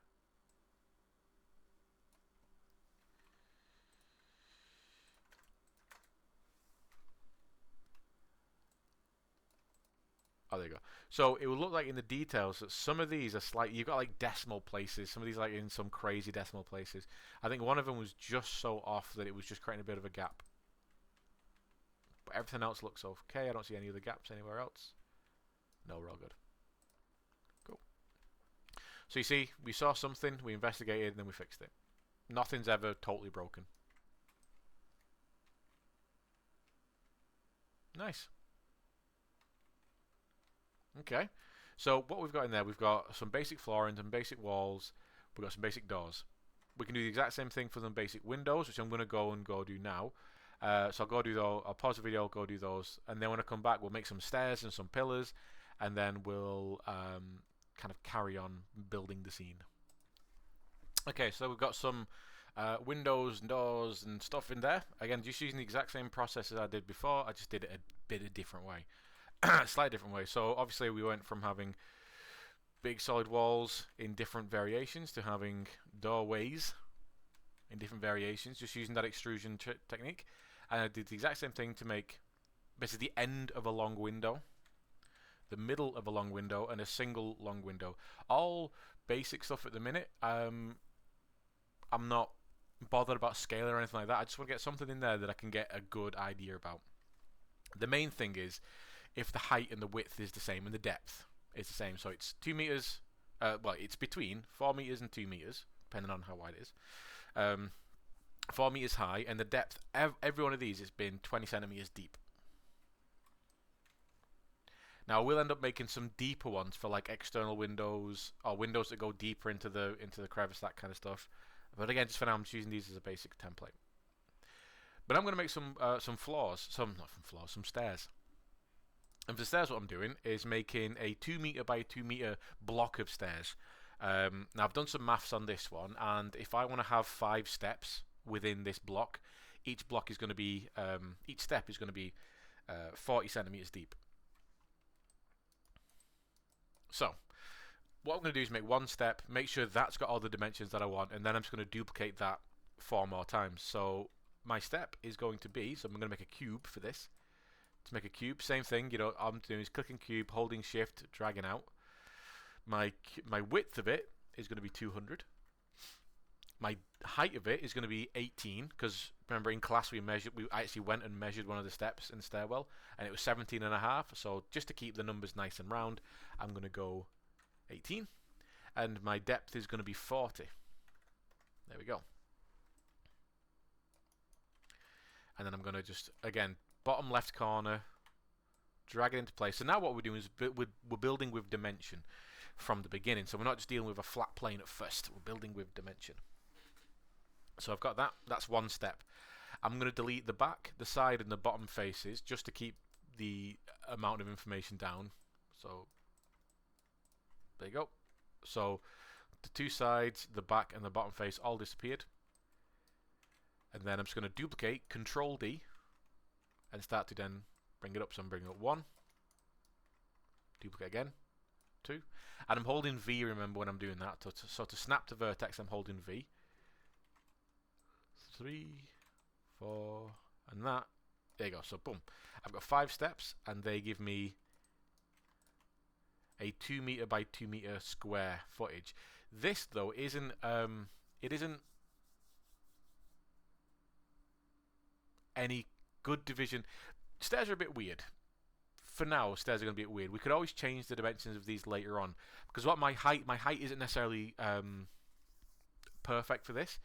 But again, these are just block out bits, because if I was, well, how high is this? So it is 18, 32, 64.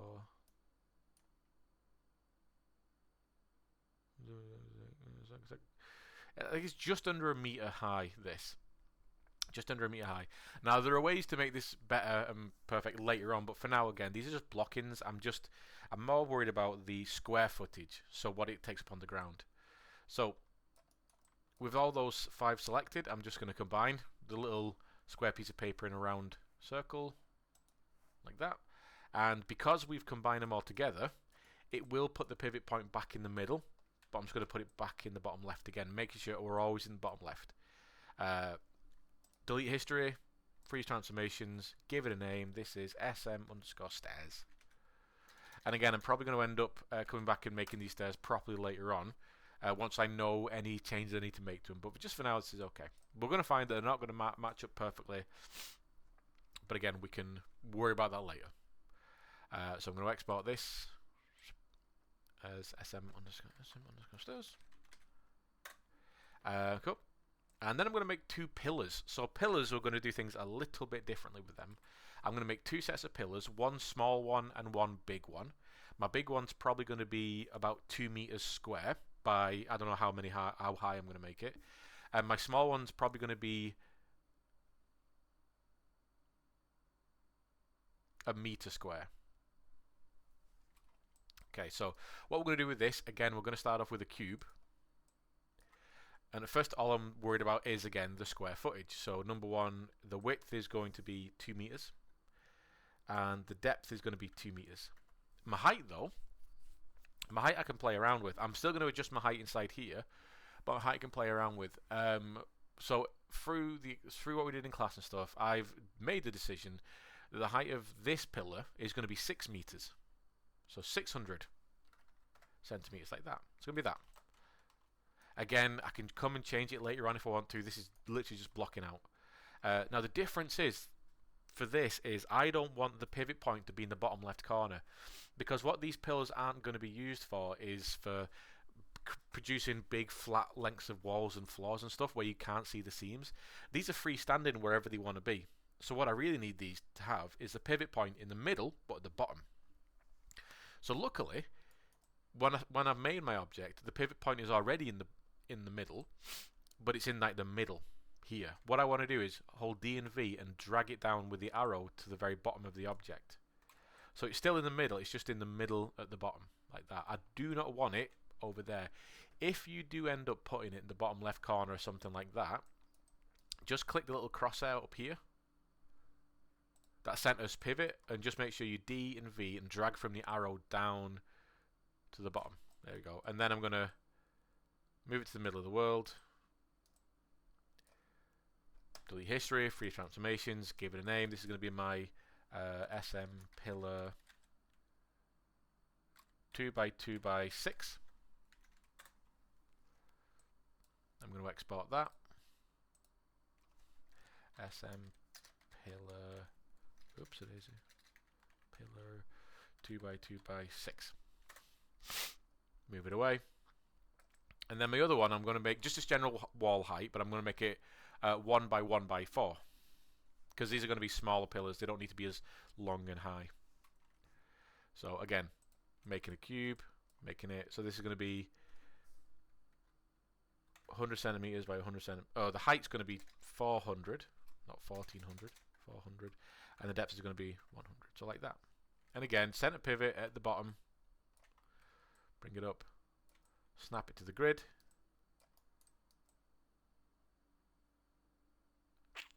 Yeah, I'll leave it that big. Boop, boop. And this is SM pillar 1x1x4. 1 meter by 1 meter by 4 meter. And I'll export that.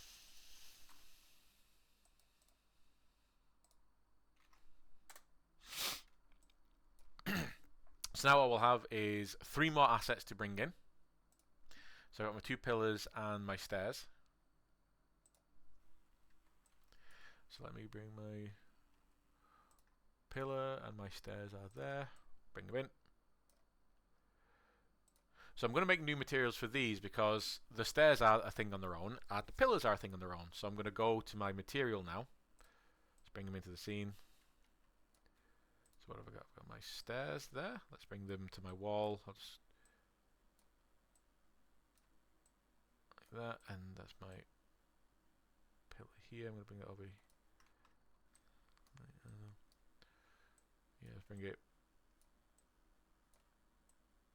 like that.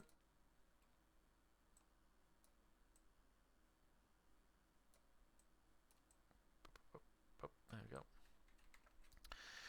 And yeah, content, materials, environments, new material. We'll call this m_pillar.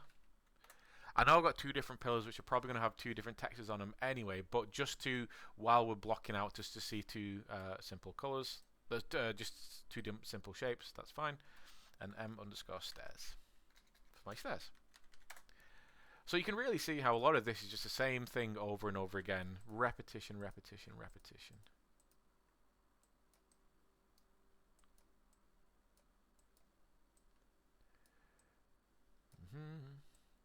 And again, it's just that good practice to keep doing the same thing, repeating, getting it in our brain. So this is my, what's this, my pillar. So I'm going to make this kind of an orangey colour. And then 0.05 and 0.7. Oh, not 0.8, 0.7. There you go. Apply, save. And my stairs. My stairs, I'm going to make a bit of a tealy colour.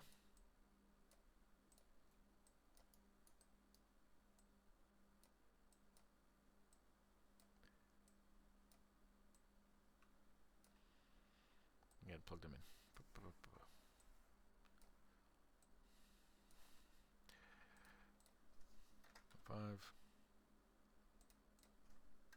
5.7. There we go. Cool. Save, please. There you go. And then we can go back to geometry. Environment. So my pillar is going to have my m_pillar attached to it.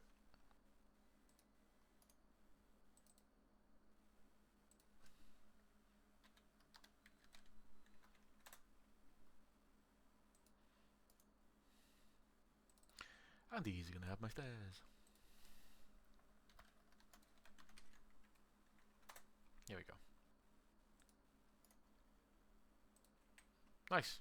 So we've got 3 more assets to bring in. So if we just Control Shift S to save everything, just to make sure, because my level, and now I can start bringing stuff in. So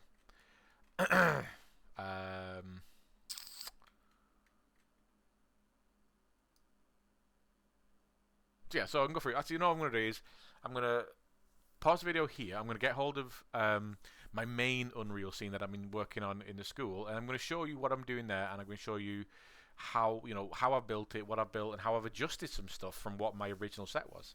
So I'm going to keep this open. I'm going to pause the video, and I'll be back in a sec. And we're back. So I've got one of the versions of this thing I made in class. Obviously, it's still rough. It's just blocking out. You're going to see there's a lot of light bleeding, like the thin little beams of light in between or near the walls. Sometimes disappear when you get close to them, it's all proximity thing. And also this flicker in here, again, that's just Z fighting. Because currently we're just blocking in. All this stuff we're going to fix later on. But what we're doing at first is just getting a general feel for the place. Do I feel like this is walk roundable? Does it feel nice? Does it feel okay? That's the main thing. All looks very, very hazy because of the lighting. But we can make changes at this point. You know, I've got something in place. I've given it simple roofs. I've kind of got an idea in my head for the floor plan. But I'm playing it and thinking, okay, I need to make some adjustments. I need to make some changes. So this is where I'm going to make a couple of changes. Mainly, it's this window section here. I wanted to do like a big window on one side, but obviously this is just a little bit too small. You know, if I bring a Manny, where's Manny? There's Manny. If I bring Manny over,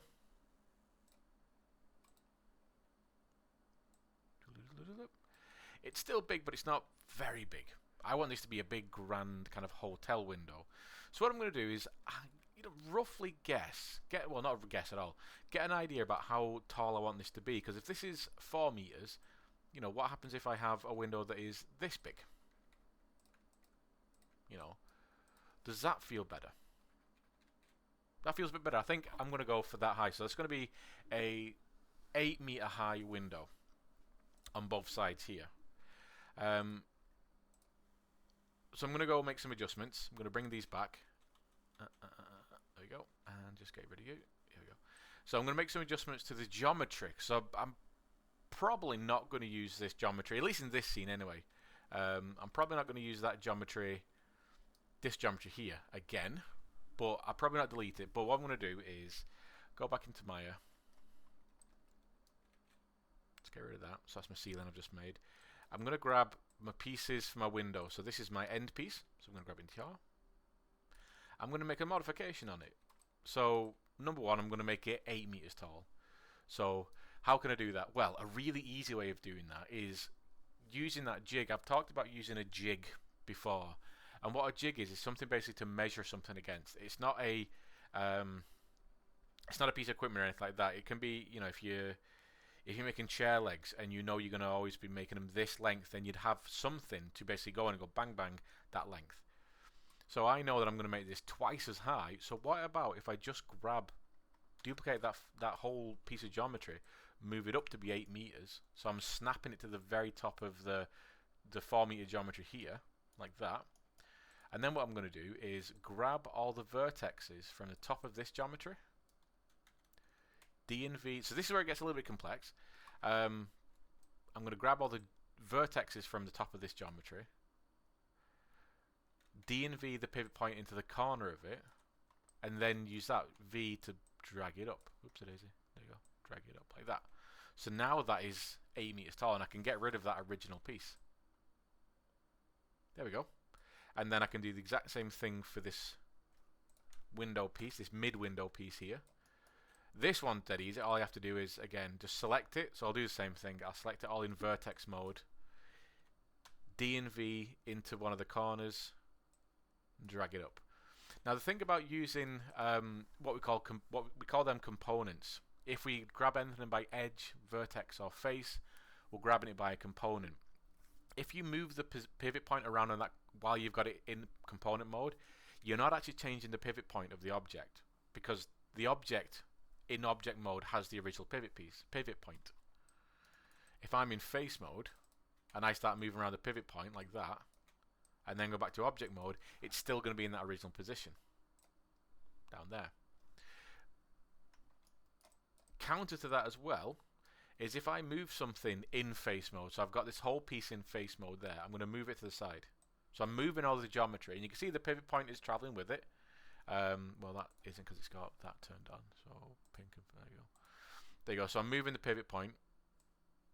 You can see it's moving with it. But if I go back to object mode, the pivot point is still in the original object mode position because we're not moving an object, we're moving the faces.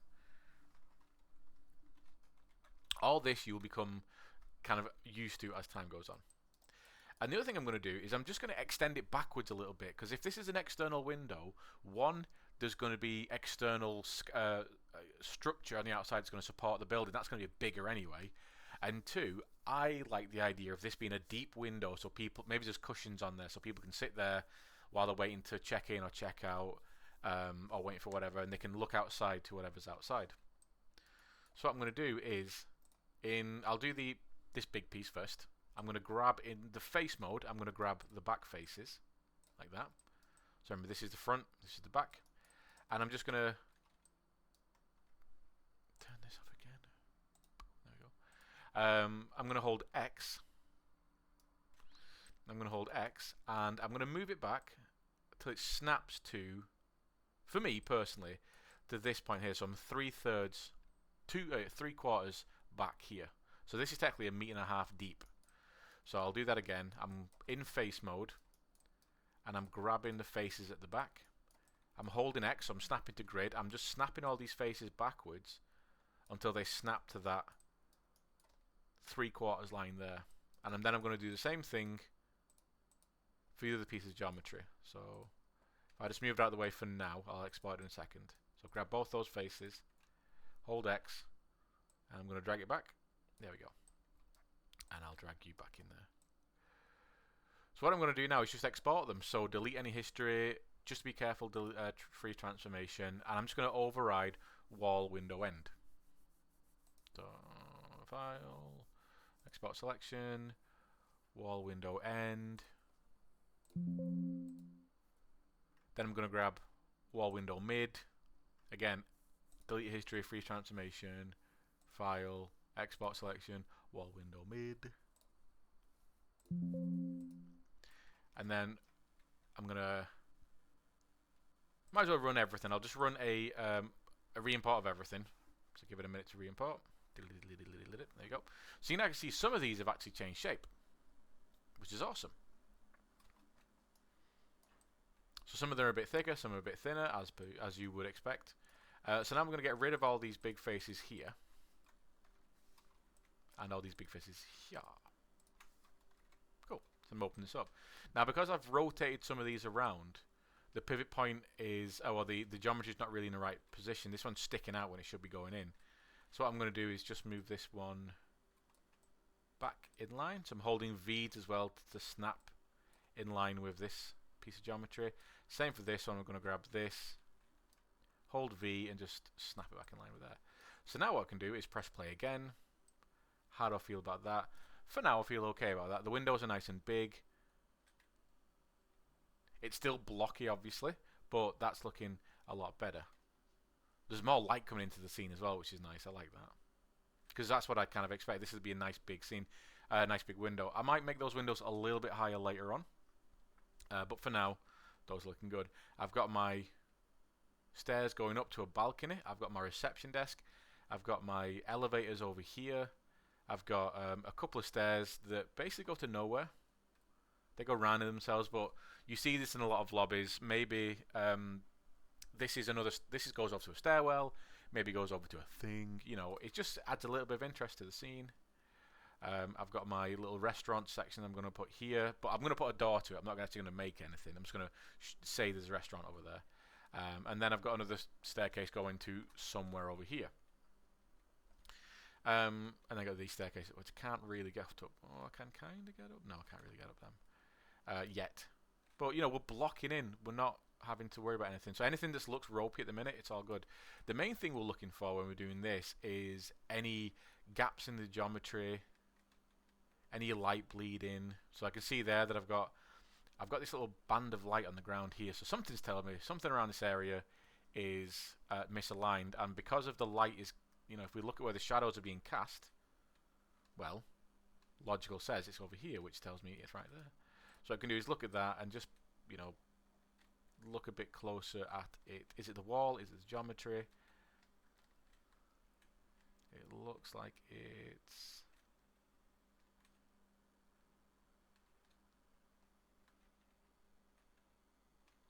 It's like it's this piece of wall by the looks of things.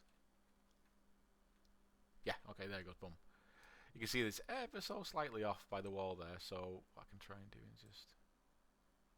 There we go. So I'm holding V when I'm doing that as well, so I'm trying to snap it back into place, which it does, and that seals that gap. As well, you'll notice that when I go outside, it gets very bright, and then it adjusts, and then when I go inside, it gets very dark, and then it adjusts. This is called automatic exposure. It's something that is kind of turned on by default in the settings, and it is a bit of a science. We're actually going to find some settings for us to get some actual light, like exposure settings. Because if you're inside a dark place, it makes everything too light, because it adjusts to let too much light in. Because it's automatic exposure. We can change that. I can turn it off completely, and then this is what the actual lightening of the scene is actually like. This is what lightening of the scene is actually like. So don't worry about that. It's just something we have to deal with at the beginning. But you know, that is quite a nice little area. You can see from the outside it's really dirty. It's proper dirty. Because that's all I need. I don't need a lot of cleanliness at the minute. And yes, we have some overhanging information here that I'm going to get rid of later on. The lighting isn't necessarily best because it's facing the wrong direction. All these things I don't care about. We're just thinking about the environment. So just because I'm going to get my directional light and I'm just going to rotate this round. So the light is now coming into the scene. There we go. There, so now the light's pointing into the scene. And I will fix these. I'll make different geometry for these ceiling tiles so that it's not producing a like a spiky element there.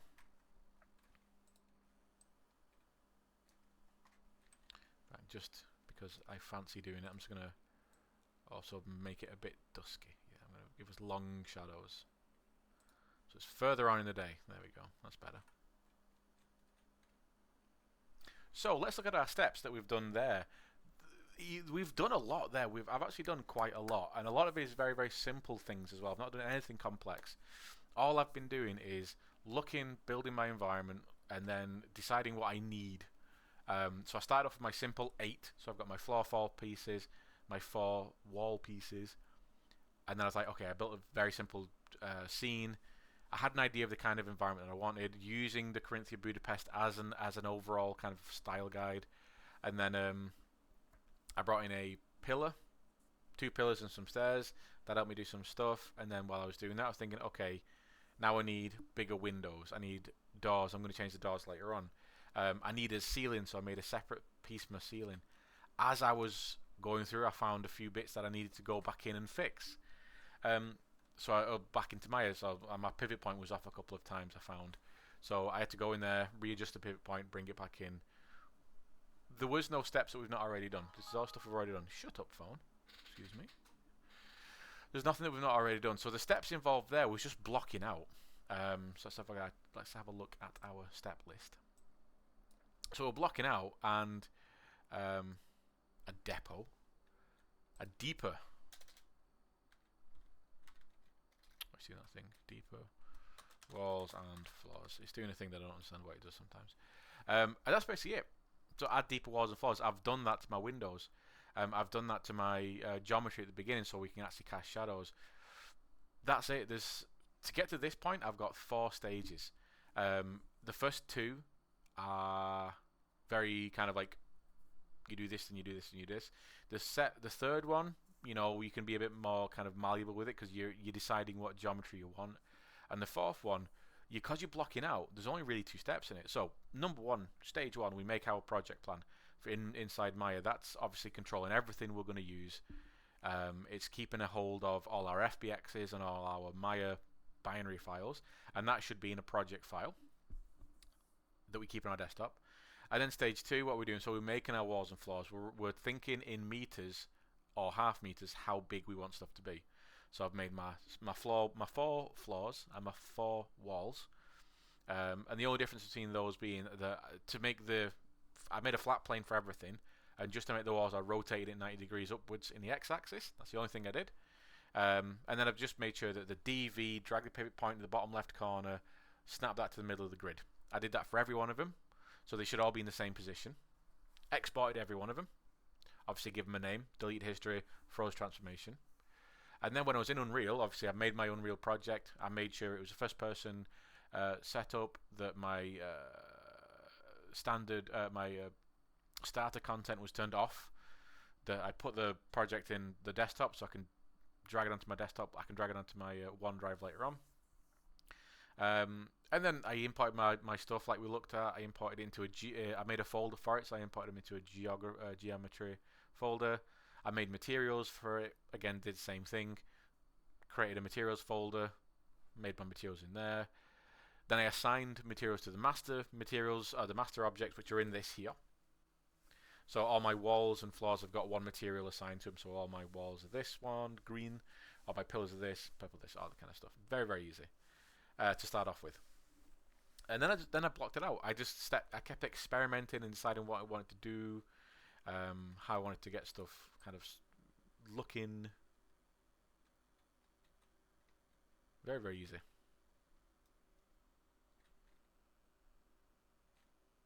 And again, not really worried about any of the flickering there, not worried about any of the mess. If things don't perfectly line up, I'm not worried because I can fix all that later on. you know, we've laid out all these, especially for stuff like pillars and walls and stuff. We've laid all this geometry out and stuff, but who's to say that we're going to keep this geometry like this? You know, when we make our pillars and stuff. The great thing is, I've got a thin pillar there. But what if I actually want this to be a big pillar? I don't have to delete that and then replace it with a big pillar. I can literally grab that, and then where it says static mesh here, I just grab my big pillar, drag it in, and then it replaces it. So when I was making all these walls and floors and stuff, I was dragging in basic geometry. So I got my wall here to the angle that I wanted it, make sure everything's lined up, and then I just grabbed all the wall pieces and replaced them with the dragging them from here. I like just, you know, grabbed the wall section there and just dragged in a wall end, and I've got a wall end, and I grabbed these in the middle here, and I can drag in my wall mid, my window mid, and I've got my window mids. So yeah, Unreal is super dynamic and flexible. It can get a bit funky sometimes, so like lining stuff up perfectly can sometimes be a bit of a pain, but not always. Like that. That's a bit of patience. All I was doing then is holding V to snap it into place. That's all I was doing, holding V. And just looking for anything like that. You know, obviously these are a bit out of line, so all I have to do is, okay, hold V, make sure they align back to where they're meant to. Start off with. It's not as nice as in Maya. I think you have to call it a bit closer. 'Cause in Maya, it snaps really well to these kind of areas.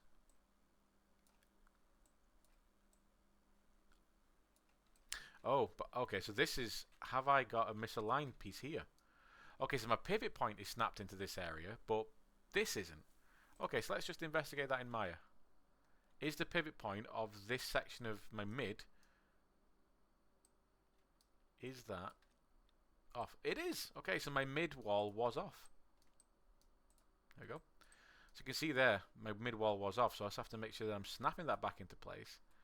Deleting history, freeze transformation, export that. Notice how I didn't delete any of those walls that were off before.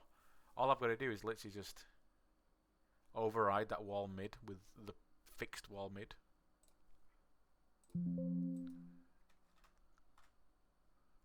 Go back into Maya, re-import on top of that. Fixed. There we go. Now it's good. Now it's good. And we've got some alignment issues here. So there's all this stuff that's going to happen. Alignment issues might happen, like here. So you can spend some time and fix it up. At this point, I'm not really bothered. You know, I know that's there. I'm going to be aware of that. I'm going to catch that later on anyway. But for now, I'm not going to spend hours trying to make sure that everything's aligned because I'm just blocking out. And that's generally the process. The only thing I might do from here is just maybe bring in a few basic pieces of geometry. So in my scene, I want to like. This is where my personal planter is going to be, my personal furniture and my my foliage. So I'm going to have like a big round seat here. So what I'm going to do is come up to this little plus box, plus cube up here. Come to shapes, and I'm just going to add a cylinder. And this menu here is basically just a load of like very basic things that that we'll use all the time inside Unreal. So I'm going to use just this to just have a placeholder. So that's where it's going to be. That's going to take up that much space. Okay, don't have to be perfect again. I just have to get it, get an idea.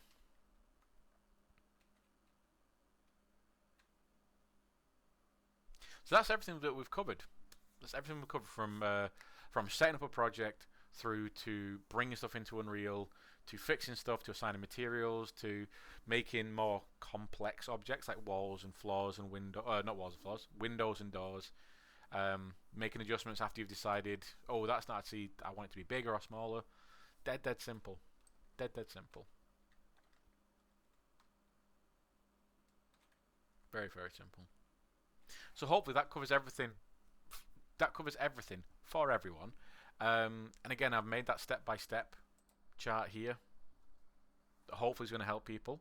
And that's really it for now. And that I'm going to leave the other videos up, but this is basically covering everything I've done so far anyway. So hopefully this is going to help everyone, and especially anyone who's still struggling with it a little bit. Okay, cool. See you in the next one.